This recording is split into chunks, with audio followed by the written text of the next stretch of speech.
This may be the greatest gathering of presidential dorkiness since Michael Beschloss dined alone. So thank you all. It would be hard. And I wanted to say at the outset, anyone who's expecting us to be sort of a cage match or, the Lincoln-Douglas debate, Jon is just about my closest friend on earth and has been for 25 years. Right. So we should manufacture some controversy, but it wouldn't be easy. You son of a bitch. Yeah, right.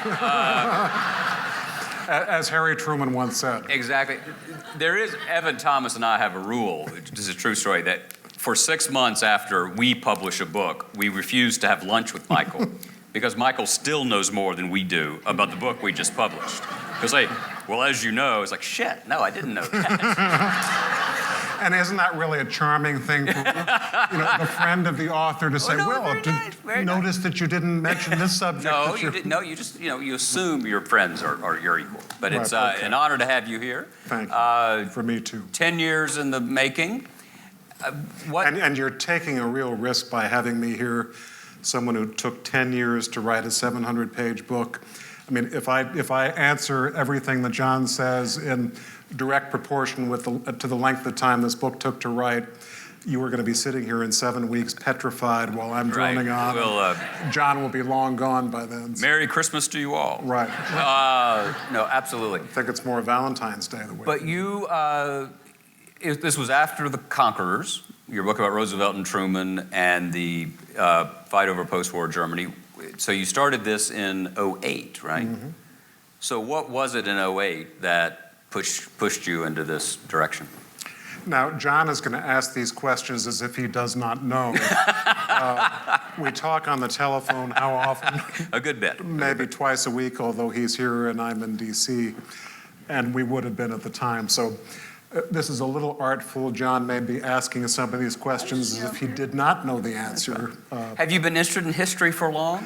Actually, thank you so much, Jon. I just wanted to tell a story that I've never told ever before, which is that when I was 7 years old in Illinois, when I was growing up. Anyone here from Illinois, actually? All right. Wonderful. All right, I'll ask this in the form of Were you Kennedy voters in the... Yes, they were the ones who put the Nixon ballots underneath the waves of the Chicago River. Those here from Illinois, did you ever go to the Lincoln sites when you were children? All right, so... Well, that's okay, thank you. Good.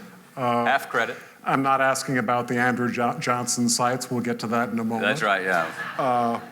But in any case, in Illinois, I think you'd agree that going to the Lincoln sites is almost a requirement of citizenship in Illinois, maybe a little bit less now than it was in those days. So I was taken when I was 7, shown the chair in Lincoln's house where he sat and read to his children, and I always say I wish I could report that I asked about Lincoln and civil liberties or something like that, but I was 7, so I said, when Lincoln's children misbehaved, did he spank them? And the guide said with this disgusted look, no, Lincoln didn't believe in discipline. He let those brats run wild through this house. And Lincoln was the man for me once I heard that. I've been reading books on Lincoln and other presidents. So since Jon is asking when I got my interest in history, it was sort of then. So the other thing you should know about Michael is he published his first book about the time he hit puberty. And maybe a little before, too. We have a photo of that, actually. Which Jon was indiscreet enough to tweet before he got here. It's really good.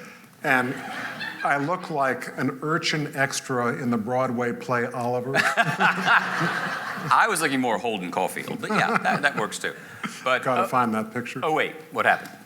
Oh wait, that was a time that we had been involved in 2 wars for years, Iraq and Afghanistan, that had gotten extremely unpopular, and that George W. Bush took us into without asking Congress for a war declaration. And so I began this by saying, how is it that presidents in our own time are able to take us into wars, we Americans, almost single-handedly, almost overnight? And so I wanted to write a book, the whole of 200 years of American history, going back to the beginning. What did the founders say about that? And what I found was that the founders, one of the things they were worried about most of all was that presidents of the United States would turn into dictators. And a lot of, as you all know, the American system is an effort to make sure that we're almost the opposite of the British monarchy. And in England and elsewhere in Europe, when the monarch got unpopular, the monarch would oftentimes come up with a fake reason for a war, and everyone suddenly loved the king and was united behind the king, and there was a war. And so kings were tempted to get involved in wars for political reasons. So if you read the Constitution, it says that if a president wants a war, he can't do it. It's Congress who comes up with a war declaration. Anyone happen to recall the last time Congress declared war? It was 1942. Have we had any wars since 1942? So, something went off the rails. And this was 2008. But, the other thing that I knew, from history even before beginning to research and write this book is that if you're worried about presidential power, if you're worried about presidents becoming authoritarian, and I have my whole life, and I know that John has, when Benjamin Franklin asked what kind of a government he and the founders had brought, he said, a republic if you can keep it. The founders expected us to always sleep with one eye open because any president could turn into a king or a dictator. Well, the time when it really happens is wartime. And if you were ever worried about a modern president getting too strong, presidents can be tempted to get into wars, possibly for unnecessary reasons. It's happened a lot, and I've written about that. Yeah. And the other thing, can I say one other thing? The other thing is biographical, because I've written about, as John mentioned, a lot of presidents, a lot of wars, in different books, of different size. And I was always curious, there are only about 8 or 9 people in American history who had the experience of taking the country into a major war. And I wanted to know what they had in common humanly. And these are really different people, from James Madison all the way to LBJ. I don't write about Bush because it's too current to be history. But I found that every single one of them became more religious. They were all people who had extraordinary empathy, felt close to the soldiers. They almost all had emotional or physical breakdowns. And every single one of them was married to strong women who changed the course of history. I mean, someday I hope I'll be able to write about a president married to a strong man. Yeah. Is there...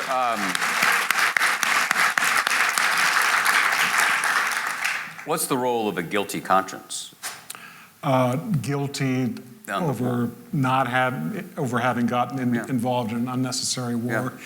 That's something you don't see very often. Interesting. And the real problem here is that the number of times, as I said in history, we've gotten into unnecessary wars that were staged by a president.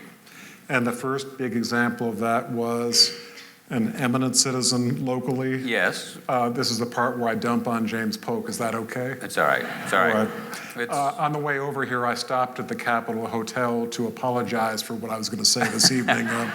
That's where Polk's house was, Polk Place. It was torn down in 1902. See, this is what I mean. What? All right, I told him, if we start with our usual trivia questions of each other, this is going to go on for hours, and you will be so bored, you will be walking out immediately. That's right. But Polk, wonderful man, eminent citizen of Tennessee, slaveholder, liar, cheat, bully, scoundrel. So what, 1 for 5, I think that is? These are our people. Right. But Polk is the one who basically started this trend, because he staged this fake incident on the Texas border. Does this sound current yet? And sent Zachary Taylor down there with soldiers to provoke the Mexicans, who attacked in a tiny way. And then Polk went to Congress and said, we have to have a major war against Mexico all the way down to Mexico City.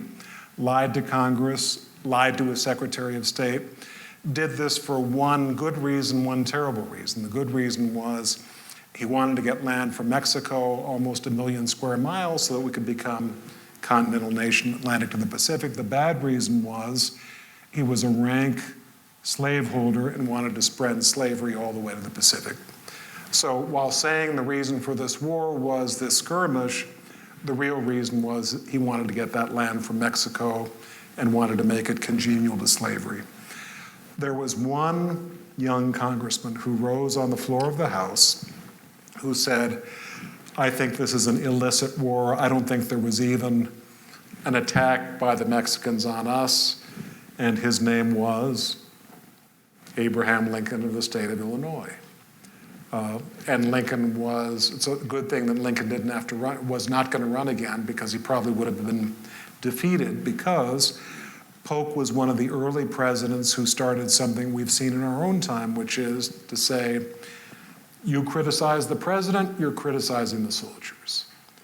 And what presidents need in wartime is constant criticism makes them better leaders. So this happened again with McKinley. It really happened with LBJ. Yeah. Michael remembers this from when it happened in real time, but when George W. Bush was first running for president, he was running a kind of William McKinley front porch campaign down in Texas. So I was a journalist then and went down with the delegation, and he knew I was from Tennessee. I remember when you went. And he said, I want to show you the portrait of Sam Houston. And I said, that's great, Governor. If it weren't for us, y'all would still be part of Spain. And he said, that's really funny, asshole. Anyway. Am I allowed to tell what he told you about when I went down to see him? Is this okay? Sure. I went down to talk to him. There's a little passage in this book at the end on George W. Bush, which, as I say, having spent all this time researching all these presidents and writing about them as history with hindsight, I can't write about George W. Bush with no documents with one of the wars still on. Right. So I went down to talk to him, and I thought I was suave and opaque. So John says, I went down to see President Bush. I said, how is he? He said, well, he said, I really like that Beschloss. He's so polite. Came all the way down to Texas to tell me I wasn't going to be in his book. And John did not tell him this is probably not a book you want to be in. Exactly.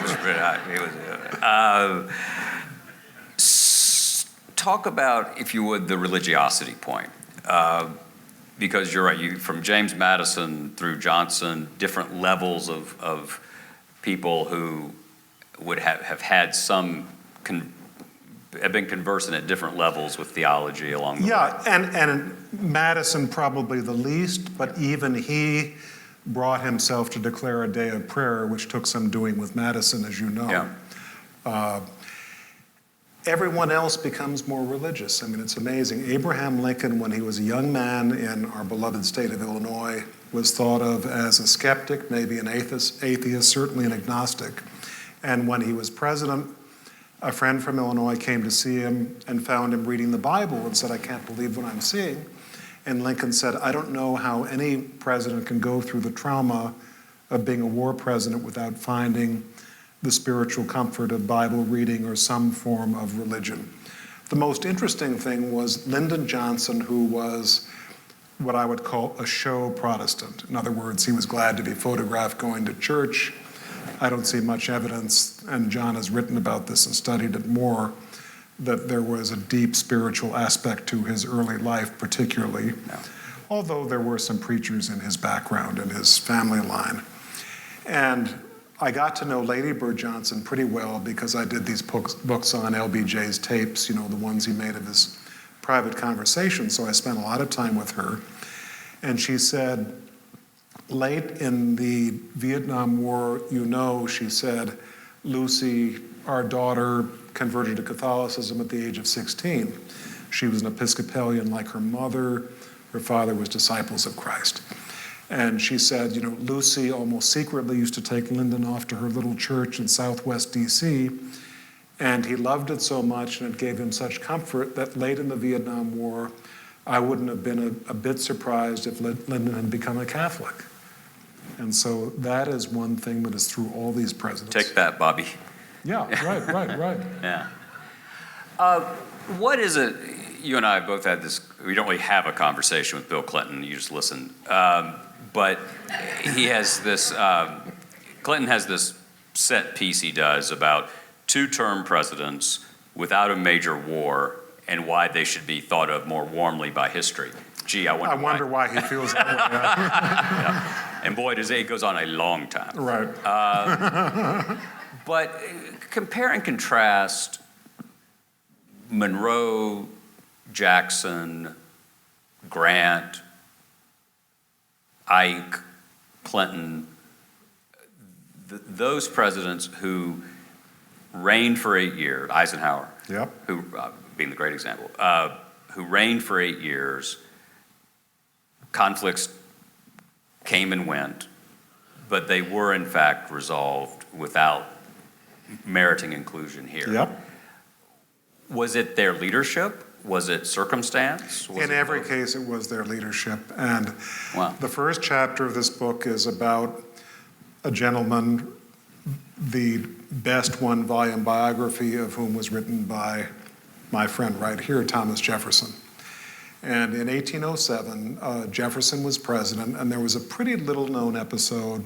You give it a little bit of space, but most people are not particularly aware of it, between the British ship, the Leopard, and the American ship, the Chesapeake, off of Norfolk. And the British fired, and they won the skirmish, and the Chesapeake surrendered. And Americans, once they heard about this, were irate as they should have been, and they were really demanding war. And Jefferson later wrote to a friend, as I quote, he said, "If I had wanted war, all I would have had to do was open my hand." But the thing is that Jefferson was anti-war. He knew what war does to a society. He remembered how opposed the founders were to the idea of war unless there was an immense national emergency and an immediate need.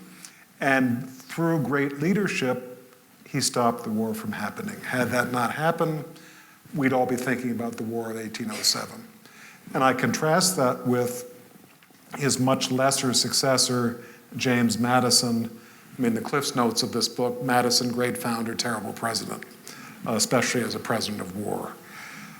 Because Madison, lacking Jefferson's strength, allowed himself to be pushed by the war hawks in Congress to ask Congress for a War of 1812 in June of that year. And the way I look at it is to ask it this way. What was the most unpopular war in American history? I would not say Vietnam, I would say the War of 1812. New England almost seceded over it. It was never popular in Congress. Americans didn't understand it. What was the first war we lost? I'd say it wasn't Vietnam, I'd say it was 1812, because the idea was to put a complete stop to British harassment and also steal Canada.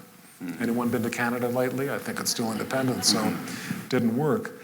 So despite all that, Madison and his spinners, which would not have been called that in those days, basically allowed people to think it was a great victory. And Star-Spangled Banner, I mean, I'm a part of this conspiracy. This is the Battle of Fort McHenry. You know, it's a wonderful story. And Don't Give Up the Ship, and, you know, Andrew Jackson at New Orleans. And so the result was that the War of 1812, rather than being seen the way I think it should have been, which was as an unpopular war that should not have been fought and which we lost and which should be a disincentive to later presidents, instead along comes our eminent Tennessean James Polk, who carried a cane, as I write about it. And the cane was emblazoned with wonderful scenes, glorious scenes of the War of 1812. He wanted to be a war president too.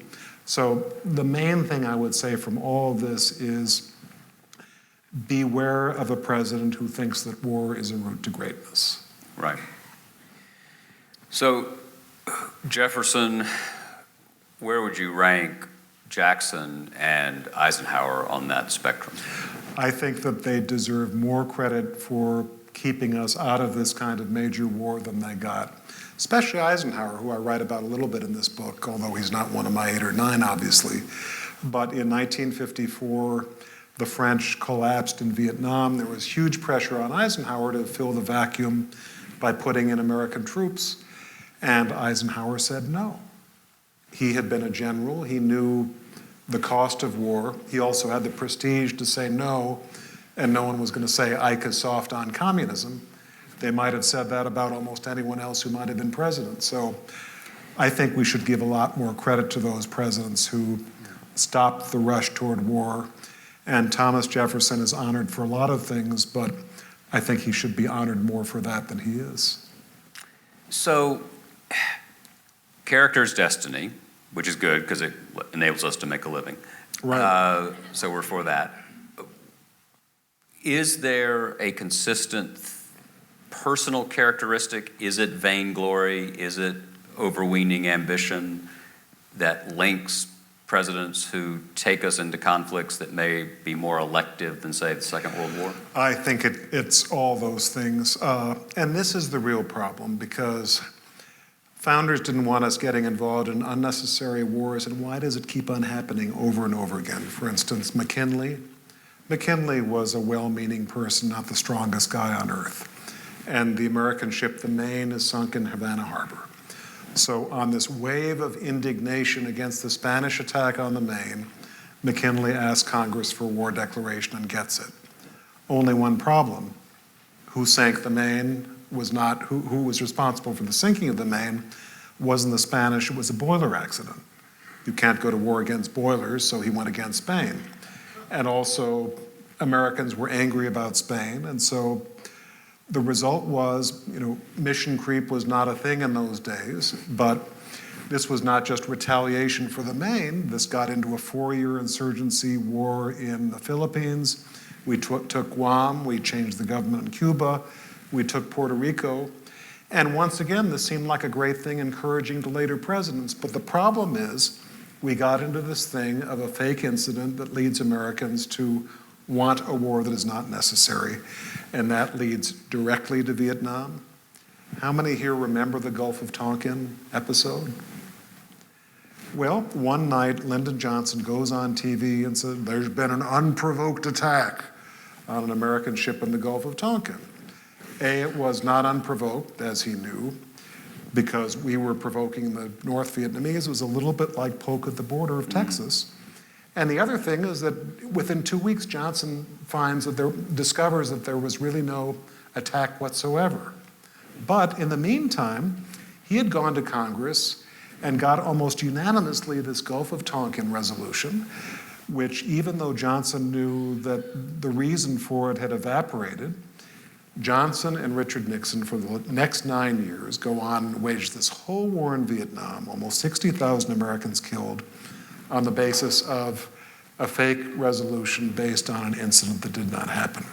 So all sorts of things wrong with that. But the point I'm making is, you wonder why people are suspicious of our presidents and our government? How many people here have heard people say FDR orchestrated Pearl Harbor to get involved in World War II? Well, he didn't, but when this happens so often in history, it's no surprise. First time I took my kids to the site of the World Trade Center after 9/11 was maybe a year later. My 2 sons were really small. They had to have the indignity of having a group there chanting, 9/11 was an inside job. And I had to explain to them it was not. But you wonder why this happens. People look back on Polk, and they look back on McKinley, they look on LBJ, they look on Woodrow Wilson's lying in 1916. Woodrow Wilson, as John knows well, was reelected on a slogan, he kept us out of war. Well, A, he didn't. He was already at war with the Mexicans in a small way. B, he knew we'd get involved in a war if he was reelected. And the thing that drives me crazy, and forgive this being a rant, but you can see I feel strongly about it, the way that Woodrow Wilson got elected in 1916 to a second term was California. More specifically, women voters in California who could vote in 1916. And guess why they voted for Wilson? They loved peace, they didn't want war, and they were taken in by this lying slogan, he kept us out of war. That's how Wilson became president again, on the basis of a disgusting lie. You wonder why people are suspicious of our presidents. There's a history to all this. I would imagine that the 2 exceptions on the elective conflicts would be the Civil War and the Second World War. Those would be my 2 heroes, with some exceptions, and maybe more than anything else, because I think that the greatest war leaders in American history are those who wage wars on a moral plane. I mean, in Lincoln's case, the first year, he waged war basically trying to keep everyone together, saying, I've taken an oath to defend the Constitution. Constitution says that, there's a union and the southern states have rebelled against that, so I'm just basically litigating the Constitution. Didn't really work because he wasn't saying what was in his heart. And there's a moment, it's like the moment in The Wizard of Oz where it goes from black and white to color. He begins saying this is a war against the evil of slavery. And he's expressing himself, and it turns into a moral crusade, and Union soldiers fought harder. So one lesson is make sure you understand the moral dimension. Roosevelt, the same thing with the Four Freedoms. Yeah. And of course, Roosevelt's moral crusade was deeply compromised, in my view, by the internment of Japanese Americans. Yeah. But you would also argue, I think, that Lincoln's transformation in the fall of 62 and 63 was also about military necessity. Of course it was. And political. And also his ability to explain what he was doing, because, especially by 1864, when Lincoln thought he would lose because Northern voters were getting so impatient, and this had gone on so long, and it was so bloody, and he had expanded the mission from uniting North and South to then a crusade to end slavery, Lincoln was able to say, the reason that I have done this is a necessary war measure. When I unveiled the Emancipation Proclamation, about 100,000 African Americans came from the South to the North.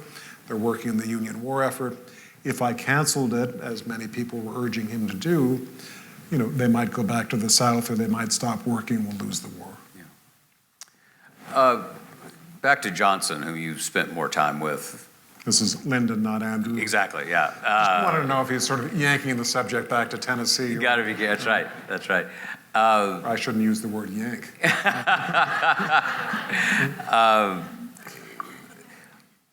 Would John Kennedy have pursued the same course? I don't think so.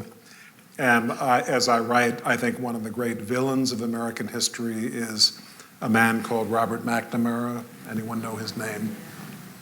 Evil man, in my view. And evil because, for a number of reasons, but he wrote a book in the mid-1990s that some of you may have read, his memoirs of life with Kennedy and Johnson, in which he basically says, I told them it wouldn't work, and we were all at fault. Well, we weren't all at fault. He was at fault, and LBJ was at fault, and some others, but to basically hide behind the skirts of 300 million Americans, that's one thing. But the other thing is that he sort of writes in the book implying that he always, told LBJ this might not work, and he was sort of the leavening influence on a wild president. Unfortunately for him, he didn't realize that LBJ had secretly taped those 700 hours of his conversations, including many with McNamara. That does complicate the story. I mean, it's like, doesn't often happen in history, but after this book comes out, then come out the tapes showing that McNamara had been lying. And the reason he's a great villain, in my view, is that he's the one, and it's on these tapes, who goes to Johnson and says, if John Kennedy were president, he would have pursued our commitment in Vietnam, and you don't want to let down the legacy of President Kennedy. Right. And Vietnam is necessary to win the Cold War. And LBJ was gulled by McNamara and thought McNamara had some secret that he did not have. And then, of course, later on, McNamara, by 1968, completely spins around and quits as Secretary of Defense, basically saying Johnson was crazy and I was the only one there introducing some truth to this operation. I mean, there are about 5 things wrong with all that. And there's one moment here that it's almost the worst moment in the book. John and I have talked about this. I mean, we've been talking about this for a decade or more, so I could apply that to anything I've said tonight. So John has done a good job of pretending he's hearing all this for the first time. But it's about war? Well, yeah, right, exactly. Michael Beschloss, nice to meet you. Right, Meacham. Right? Yeah, right. In February of 1965, LBJ is, and by the way, Johnson often taped to protect himself against people who might betray him. And so he taped a lot at McNamara, so he was not stupid. So there's a call in February of 1965. It was the first month that LBJ sent big numbers of Americans off to die in Vietnam for the first time. And Johnson went to those air bases and he pushed those troops practically out of the transports and said, you know, we win the wars that we fight and we're going to win this one. But privately with McNamara, he says, I can't think of anything worse than losing the Vietnam War, and I do not see any way that we can win. The first month of the war. And I heard that and I thought, well, maybe he's just discouraged for a moment. And then it becomes a refrain. And Lady Bird was nice enough to give me her unpublished diaries. She writes that LBJ tells her in the summer of 1965 about being the president during Vietnam, I feel as if I'm in a plane that's crashing and I do not have a parachute. So I can't think of much that a president can do worse than to say, send off young, idealistic, these young kids to die in a war in which he knows that they're going to die and he knows that we are unlikely to win and lies about it. That's about the worst. So this is Greek tragedy? Is this he's trying to prove that he's tougher than Jack Kennedy would have been? What's the drama? It's a good, big-hearted man who had a number of motives. One was he was worried that he'd be called soft on communism by Republicans and other conservatives, some of them Democrats, in 1965, a time that he was really about getting voting rights and Medicare. He basically wanted to get this off the table so that he could get those things through Congress. Number two, he had an insecurity about military and foreign affairs that he shouldn't have had. You know, he'd been on the Armed Services Committee for years, and he had great political understanding that he just distrusted. And the other thing is that another thing that most of these war presidents had in common is these emotional breakdowns, and LBJ had one of them. I'm not trained in psychology, so I cannot use the terms, with any credibility, but he is totally paranoid, and he is up and down, and you hear it on these tapes. By 67, he's saying, and this stuff is in this book for the first time, he's saying, Bobby Kennedy and Martin Luther King are paying rioters in Chicago to riot and embarrass me. And the reason why William Fulbright and other senators are against the Vietnam War is because the Soviet ambassador is putting cash in their pockets. And the reason why college students are demonstrating against the war is because Chinese communists are paying them money. Well, number one, in 1967, there were not too many Chinese communists running around in the United States in a position to send the money. And the point is that we had a president who was getting more and more strange and more disconnected from reality. And there are other examples of that with other presidents, but I think one lesson is if we have a president, we're getting involved in a major war and it lasts for a while, the president you have at the beginning may not be the same guy you have by the end, and it probably is not going to be for the better. Well, since you bring up presidents and their relationship to reality. A thin volume. Yeah. Michael was so many things the first time I heard something, but the first time he said that Jack Kennedy had once observed that there's a reason Profiles in Courage was one volume and not very long. Right. Right. So and one of his sisters was told that by someone who wanted to write a religious life of JFK, and she said, I'm sure it'll be a very brief volume. A very short book, a very short book. The other one like that is, we'll stop.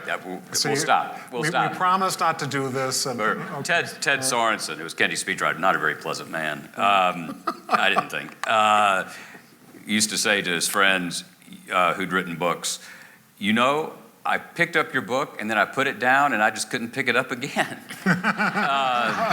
Sweet man. Right. Talk to us about how the work you've done should inform, in your view, our thinking about the incumbent. I think what it should do is make us even more vigilant.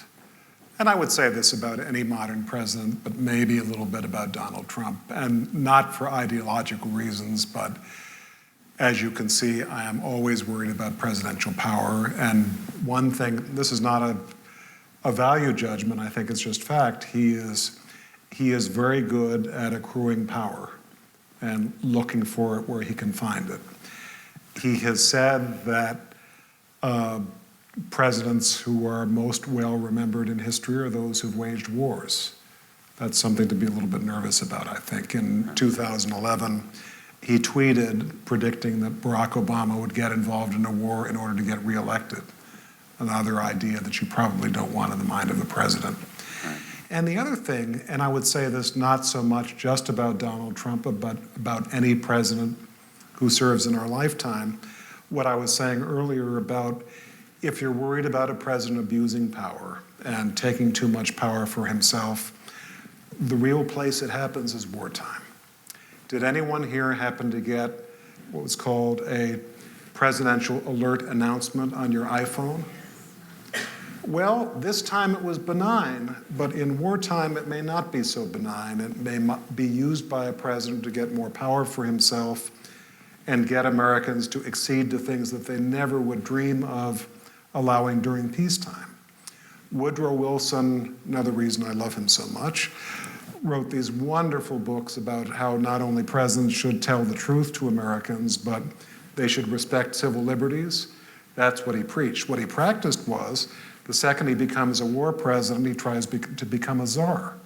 And one example of that was something called the Espionage Act, which is still in force, has been used by President Trump to go after journalists. It basically was passed during World War I to say it's illegal to criticize the president and the government in wartime.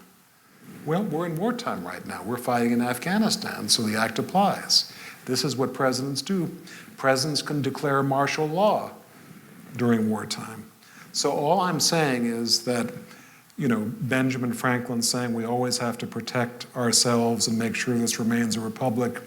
One of the ways that we have to be vigilant most of all is not only for a president taking us into a war that is not necessary, maybe fabricating an incident. It's not hard to do. I'm not predicting it, but we always have to keep our eyes open to make sure it does not happen. And if it does happen, make sure that that president does not exploit the fact that he's a war president to take power for himself and abridge our civil liberties in a way that would be much harder to do in peacetime. Do you think the checks and balances of the congressional role of the press, the role of the public? Nope. Are not going to. I'm very worried tonight. You have a president who calls the press the enemies of the people. That's not by accident. He wants to break them down as a check on his power. He has intimidated the leaders of the House and Senate in his own party. I've never seen more timid leaders of a president's party, certainly in my memory. And one thing, by the way, the presidents who wage war the most effectively are the ones who get a lot of criticism from Congress. Benjamin Franklin said, "Your critic is your friend." What I'd want if a president is waging war, I want smart members of Congress to say you're not doing it the right way. LBJ was, for the most part, a terrible war president, made terrible mistakes in Vietnam. But who was his majority leader in the Senate? Mike Mansfield, who hated the war, saw Johnson all the time and said, "You're doing this wrong, you should do this better." That's what the founders wanted. They did not want a lapdog Congress. And as long as you ask the question, this goes beyond my book, but the other obvious check is the Supreme Court. Right. And I'm very worried about that 5-justice majority, and especially the 5th justice, not for ideological reasons. I'm talking purely in terms of presidential power. Donald Trump, I'm convinced, chose Brett Kavanaugh because he had the most extreme, permissive view of presidential power of anyone who was being thought of. Kavanaugh believes, as he has written in a 2009 article, presidents should not be subpoenaed in office, they should not be investigated, they cannot be indicted. He's very permissive about how presidents can use pardons to my mind, obstruct justice. So if you compare that to 1974, when the Supreme Court ruled on U.S. v. Nixon, even though there were 4 justices appointed by Richard Nixon, it was 8-0. They went after Nixon. They made him give up his tapes. He had to leave office. Would the Supreme Court, as currently constituted, especially with the 5th justice with those views, who wound up being very indebted to Donald Trump by the time he was confirmed, would Brett Kavanaugh feel in a position to be equally independent and rule against Donald Trump if necessary? I'm not so sure, and I believe our democracy and our liberties may depend on that. So thank you all. It's very cheerful tonight. Yes, have a great evening. And a happy Thanksgiving. Right. Hope I haven't spoiled your appetite. That's right. And you also had in Nixon someone who obeyed the order of the court. Yeah. Which is kind of remarkable. Although it is useful to remember that Nixon he obeyed it because it was 8-0. Right. When Nixon got the order of the court, he was swimming off of San Clemente wearing a black Banlon shirt. I can just see this. And he takes the call from Al Haig, his chief of staff, who says the court ruled against you. And he said, is there any error in the ruling? And by any error in the ruling, what he was saying was, if it was, let's say, 5-4, maybe he'd take his chances and defy it. So this can happen, and I hope it does not happen in our own time. A few minutes of questions from you all. What's on your minds? Yes, sir. Speak loudly. Yes, I would like to invite you into a reconsideration of James Madison of Word 1812 by saying that because of war... I've got a second printing coming. Maybe I can change. I guess a few things. Because the war ends in stalemate does not mean it's unnecessary. And James Madison, I believe, entered that war basically for the same reason we entered the American Revolution, for natural rights. I think nothing was closer to his heart than natural rights. True. And freedom of navigation of the seas was to him a deeply important natural right. Correct. And for a decade, our rights as Americans on the seas have been abused. So I think he made the right decision in going to war, in spite of the fact. Okay, well, the British reversed themselves. No, I don't, because and reasonable people can differ, so we're discussing it. But the British Parliament reversed themselves just a few weeks after the beginning of the war. So the war begins in June. Madison finds this out in about August. So that's a problem. Yeah. By what you're saying, Madison should have said, all right, they've withdrawn the orders for ships to harass the Americans. And so Madison, by what you're saying, should have said the war should stop. Yet it went on for 2 more years. Yeah. More than 2 more years. Yes, sir. Yes, I would like to know if you think that had the Cuban Missile Crisis gone nuclear, would Kennedy have been the last war president? Many of us would not be here. And anyone who says it does, I hope that at this late date there's no one here who says it doesn't matter who's president. 1962, Kennedy appoints ExComm, this committee to decide what to do about the missiles in Cuba, which were secret at that point. At the beginning of the week, almost everyone was for invade Cuba and bomb the missile sites. Kennedy, by the end of the week, feels that we'd better not do that and stands up to his Joint Chiefs and others to say, let's at least start with just a quarantine and not do that, which finally succeeded. So I ask you, looking backwards with 2020 hindsight, would 60 million Americans dead, including our parents, including some of us, were the issues involved in the Cuban Missile Crisis so important that it would have been worth that? I would say obviously not, but a lot of people who might have been president in 1962 would have done it. Lyndon Johnson may well have. And that's how it matters that one person is president and someone else is not. Talk about the arc of JFK's learning curve from April of 61 to October of 62. It was extremely steep. and April of 61, because that's when the Bay of Pigs happened, this failed invasion of Cuba at the Bay of Pigs. By the fall of 1962, Kennedy had learned a lot. And the one thing he learned more than anything else is, I can't understand a president who has no interest in history. Every great president is, I think John would agree with this, an assiduous reader of history. And Harry Truman maybe more than any other. Truman was young man, thick glasses, couldn't play sports. The parents said, can't afford to replace them if they break. So the result was, he said, I read every book in the Independence Public Library, which I always thought was an exaggeration, but it's a small library as it turns out. But the thing is, Truman said, I don't see how I could have been president without knowing, in fact, his favorite book was a book with the horrible title of Great Men and Famous Women. The supposition that women could not be great, only famous. And the subtitle was From Nebuchadnezzar to Sarah Bernhardt, so covered a wide swath of human experience, as you can see. And so Truman said, whenever I had to make a tough decision like firing MacArthur or the atomic bomb, I thought back to that book and other history. So Kennedy gets involved in the missile crisis in October of 1962. Guess what book he read not long before?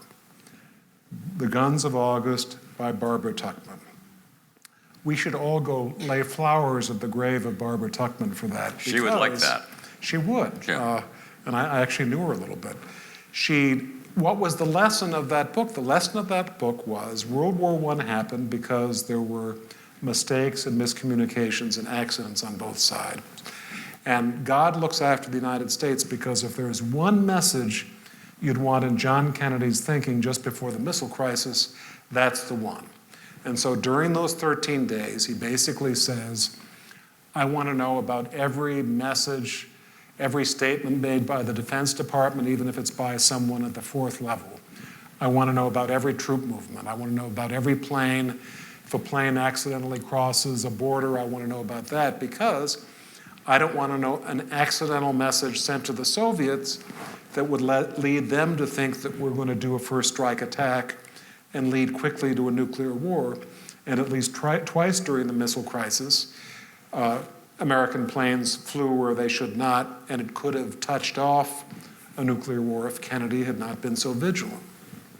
You have that great line about there's always some son of a bitch who doesn't get the word. Right, yeah. Which he said at the time of one of these incidents. Was it September of sorry, we're going to dork out for a We're moment. getting wonky. Sorry, but was it September? If it's too much, would someone please just wave just your hand leave, or do it. something? But it was September 60, he wrote the review of the Hart book. The strategic Liddell book. Hart. Yeah. Sounds right. Where there was this British military strategist, and Kennedy wrote, it was probably Arthur Schlesinger. Or your friend Sorensen. My friend Sorensen, yeah, exactly. Basil Liddell Hart, who wrote the observation that you always had to give your adversary room to maneuver. Mm-hmm. Another important lesson from the missile crisis. You can't back them into a corner. And Kennedy It was not a lesson that Lyndon Johnson would have taken. No, not at all. Over here, anything? Yes, sir. Yes, sir. Can you comment about Harry Truman and Douglas MacArthur, that conflict from the Korean War? MacArthur and Truman. Yeah. Anyone? The Brokeback Mountain of Dorkton. Go ahead. Yeah. Truman would just love to hear that. It's true. MacArthur was totally insubordinate, was over-aggressive to the point of provoking a war with the Russians and the Chinese, and Truman stopped it. And that's a big theme, actually, of my book, which is, anyone hear people saying to this day, why not leave war to the generals? It's one of the dumbest ideas I've ever heard. Not because you don't have brilliant, accomplished generals, but they're supposed to win wars. They're not supposed to have the wider point of view of presidents, who are thinking about the political point of view and international point of view. Case in point that I write about is I was able to add some pieces to the puzzle in January of 1968, 4 years into the big part of the Vietnam War. William Westmoreland was Johnson's commander in Vietnam. And so he sends Johnson a message saying, We're stalemated, we're in danger of a defeat. Why don't we move nuclear weapons to South Vietnam and use them if necessary to avert defeat? And out of Johnson's mouth comes this stream of profanity, I guess unlike every other minute of Johnson's life. And Johnson says, absolutely not. I've been spending 4 years trying to keep this war from widening. It'll bring in the Russians and Chinese, and maybe it'll kill 100 million people. And it's the same question I asked about Cuba. What if that had happened, and it did escalate into a nuclear war that killed all those people, and a few of us were left here to tell the tale here in 2018? Would you think that was merited by the objective of achieving a victory in what we now know was this little civil war in an agricultural country that was not required to win the Cold War? So LBJ did a lot of bad things during Vietnam, but one of the great things he did was to overrule his general. And one reason he did that was because he had lived through Truman and MacArthur, and he was very much on guard for that kind of insubordination. I think I'm right about this, that the most significant sequential chapter to that came during the first Gulf War, when Secretary of Defense Dick Cheney asked Colin Powell to lay out what the war plans would be like if tactical nukes were used in Kuwait. Yeah. Is there a famous woman who wants to ask a question? Yes, ma'am. A great woman. I had a question back to the discussion about Kennedy. I think that anybody that talks about his position on Vietnam is kind of speaking out from the lens, from their own lens, because, and I guess my question to you would be, what is on record other than the Walter Cronkite interview, I guess, May 63? September 2, 1963. What day of the week What was it? she said, I think it was a weekday. It was certainly Weekday, not a yeah, weekend. good. Yeah, he wouldn't have interrupted. This is getting really bad. We'd better stop this. John and I will now compete to see who knows more such dates than. You told me recently where it was at Hyannis. It was a house that Kennedy was renting near Hyannis. It was actually a place called Squaw Island. Yeah. And he was doing that because there was too much commotion in his own house, which was Michael and I are going to travel because he's the only person who makes me look kind of normal. Sorry, yes, ma'am. Go ahead. It's like the mayor who uses drugs and who is sweating, and so he gets 10 of his aides to stand with him at public events, even though it's 10 degrees outside. Every time they see him wipe his brow, they all wipe their brows too. Anyway, the record is very ambiguous, just as you're suggesting.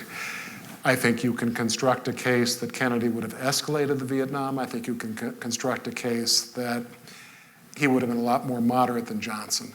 I doubt that he would have withdrawn before the 1964 election. And Kennedy told a number of people, I can't do anything before I'm reelected because I don't want to jeopardize that, but a lot of things I can do after 1964. I think the big difference between Kennedy and Johnson is LBJ, and this is the way I write about it in this book, he escalated the war largely because, you remember the part about emotional breakdown? For Johnson, this became a test of his manhood, a test of whether he would win rather than his enemies. It went way beyond the issues involved in Vietnam. In contrast, Kennedy was very good at looking things in the abstract, and if the war wasn't working, his personality was such that I think he would have cut it off in 2 seconds without a thought. Yes, sir. In the sequel to this book, Thank you for saying that, because John and I were just talking about what I should write next. I was asking him. how do you write about our position in the Middle East? I would only do it after a lot of research and a forethought that I have not yet done. I'm the only person I know in Washington, D.C. who's happy to say I don't know, Right. but maybe someday. Thank you. Ma'am? You, and then we'll wrap up. And we'll obviously be around afterwards.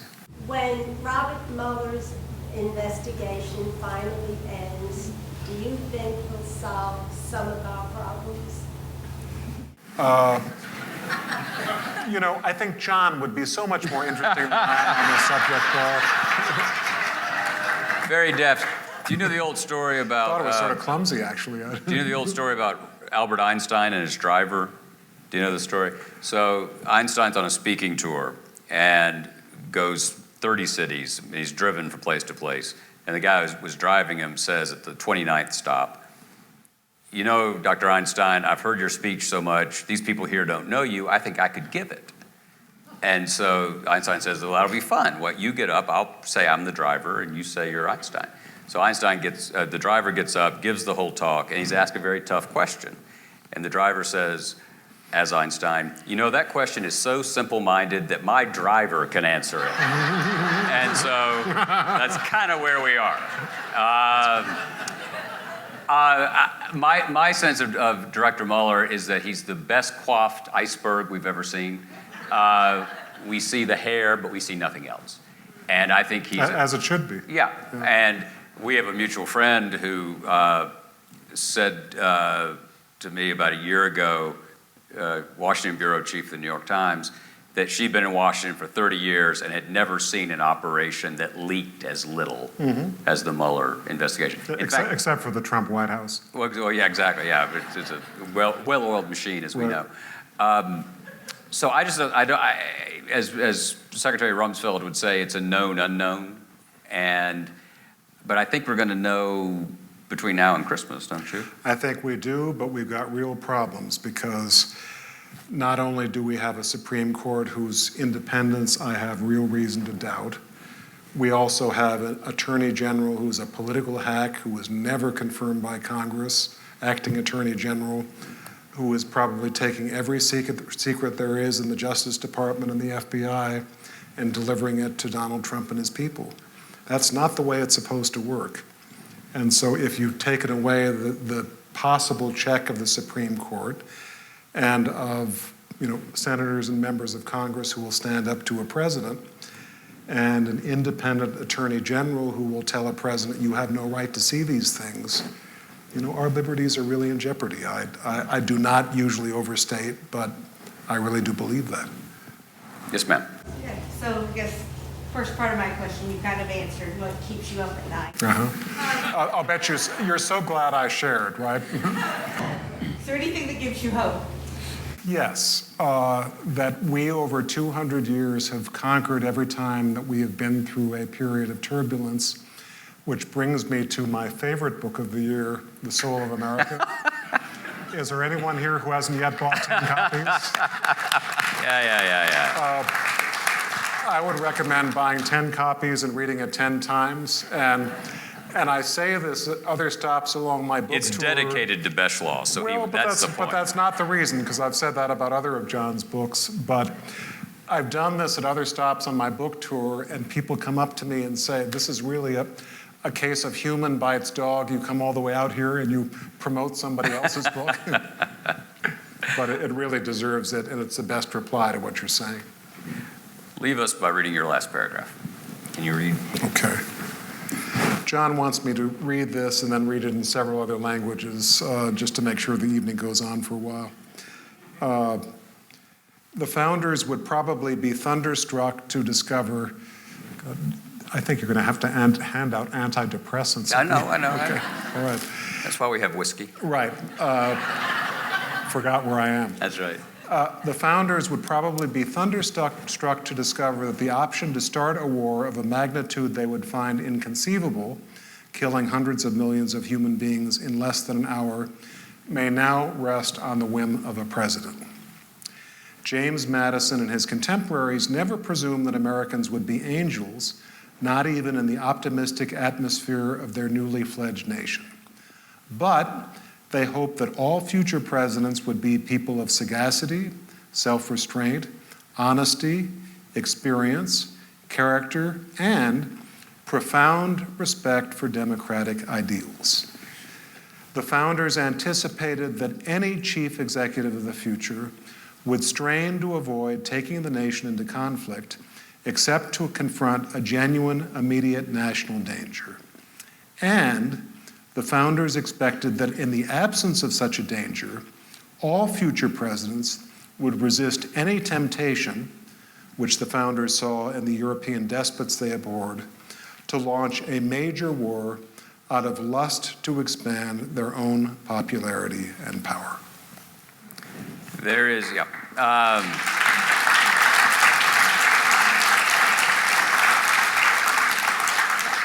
Point of personal privilege, there is no better thinker and writer and human being at work in the public arena than Michael Beschloss. Thank you all for coming. May I say something? No, you may not. Yes, I may.